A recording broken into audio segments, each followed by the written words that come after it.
Hello CIO of iKala Network Services. My name is Benjamin Ho and today I will be presenting to you my security plan for the company. A brief introduction of what I'll be presenting today. Firstly, I'll start off with measures to meet the requirements of the regulations from the Computer Misuse and Cybersecurity Act and Data Protection Act. Secondly, I will give a summary of the access controls for the company. And lastly, I will show you how I resolve 5 weaknesses in the company's endpoint security. Let's get started. So under the Computer Misuse and Cybersecurity Act, I have chosen 3 clauses that are relevant to the company. These 3 clauses are unauthorized access to computer material, access with intent to commit or facilitate commission of offense, and unauthorized use or interception of computer service. As seen on the screen, I have briefly stated measures that I hope will be implemented to the company, such that the company will stay safe under these regulations. Moving on to the Data Protection Act, the 3 clauses I've selected are protection of personal data, transfer of personal data outside Singapore, and retention of personal data. Again, I have briefly stated what measures I hope will be implemented to the company, and these measures will be explained in greater detail in my proposal. Moving on to access controls of the company. On the screen, you can see my proposed physical layout for the company. Compared to the current layout, all departments will have a room for themselves, not just the management department. This is such that workers from different departments will not overhear each other talking about departmental related issues and spread false rumors around the company. Furthermore, this gives higher ups privacy within each department to exchange confidential information with each other without being overheard.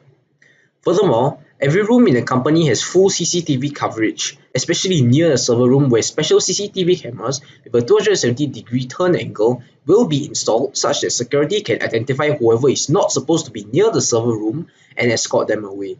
The server room also has a biometric lock door to prevent unauthorized personnel from entering and tampering with the server. Now that's physical access controls done. Now on to logical access controls. Each company employee will be given a company ID card which will have a unique ID for each employee. As you can see on the screen, these are the functions of the ID. In brief, the main purpose for the IDs is to identify employees when they are on the company network, as well as act as their username while logging on. Furthermore, all employees will have to change their passwords every 3 months to prevent their accounts from ever being hacked. Especially since that this is a network company where we deal with networks from from different countries, hacking and encountering hackers is a very possible thing. Moreover, for employees that have laptops and need to go outside of the office, IT personnel can install a company VPN on other employees' devices that will allow them to access the company network from elsewhere. Features of the VPN are shown on the screen. Features of the VPN are shown on the screen and in detail in my proposal. For the biometric lock door to the server room, only high-position IT personnel and CIO biometrics will be allowed to unlock the door to grant access to the server room. Furthermore, connected to the server itself is a terminal that requires 2FA logon to access the server itself. Only the CIO has the physical key for the 2FA authentication. And lastly, IT personnel and the CIO will be able to view all users on the network and monitor their activity. For endpoint security, I have chosen 5 weaknesses in the company's group policy and are shown on screen. Here is 17.1.1, which is ensure audit credential validation is set to success and failure. This logs when an account logs on, could not log on, domain controller validates credentials, and domain controller failed to validate credentials. 17.2.1 log, which is ensure audit application group management is set to success and failure, which logs when application groups are created, changed, or deleted, and when members are added or removed. 17.2.2, which is ensure audit computer account management is set to success and failure, which logs when a computer account is created, changed, deleted, renamed, enabled, or disabled. 17.2.3, ensure audit other account management events is set to success and failure, which logs when password policy checking API was called. And lastly, 17.2.4, ensure audit security group management is set to success and failure, which logs when a security group is created, changed, or deleted, and when a member is added or removed from a security group. Now, I shall do a video demonstration of how I resolve these weaknesses.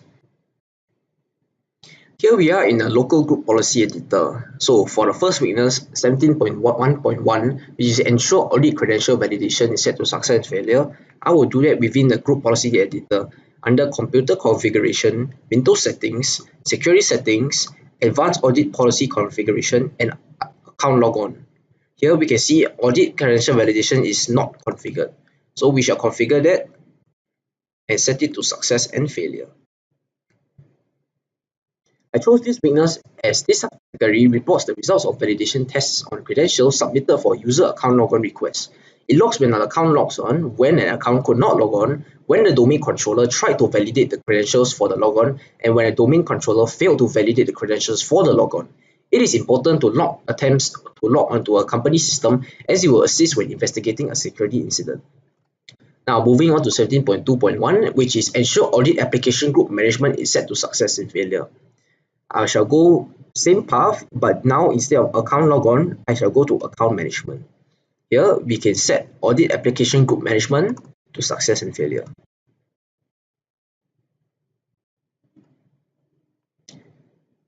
I chose this weakness as this policy allows me to audit events generated by changes to the application groups, such as when the application group is created, changed, or deleted, and when a member is added or removed from an application group. Again, auditing events in this category may be useful when investigating an incident. 17.2.2 is ensure audit computer account management is set to success and failure. It's in the same path, also under account management, and underneath audit application group management. This we shall set to success and failure as well.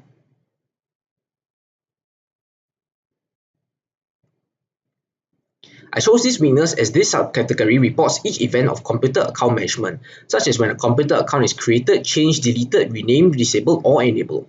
Auditing events in this category may be useful when investigating an incident.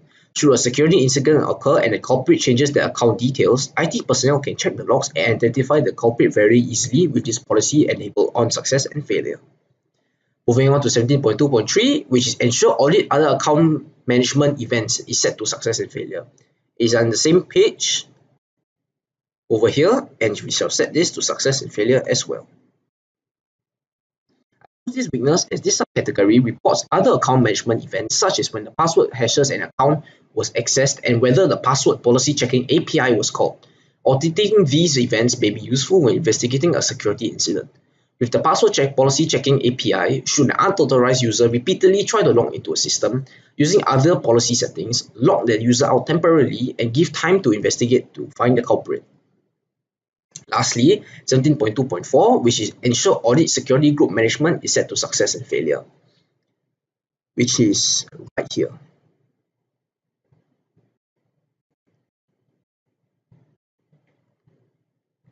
I chose this weakness as this subcategory reports each event of security group management, such as when a security group is created, changed, or deleted, or when a member is added to or removed from a security group.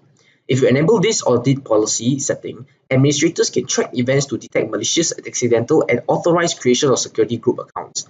This is to enable high-position IT personnel, such as the CIO, to have records of whoever is on the security team and who has access to what. Moreover, it allows the CIO to give and restrict permission to employees depending on their position at work. By auditing these events of when security group settings are changed, they may be useful when investigating a security incident. Now that these 5 weaknesses have been resolved, I shall now run the CIS tool to show that I have resolved these 5 weaknesses.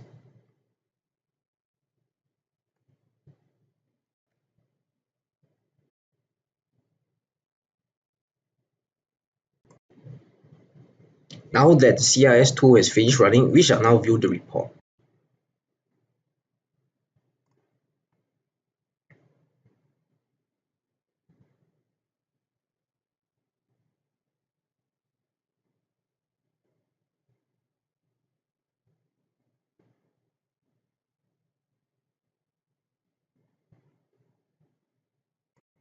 Under advanced audit policy configuration, we can see that from 17.1 to 17.2.4 are all passed, showing that these 5 weaknesses have been eliminated.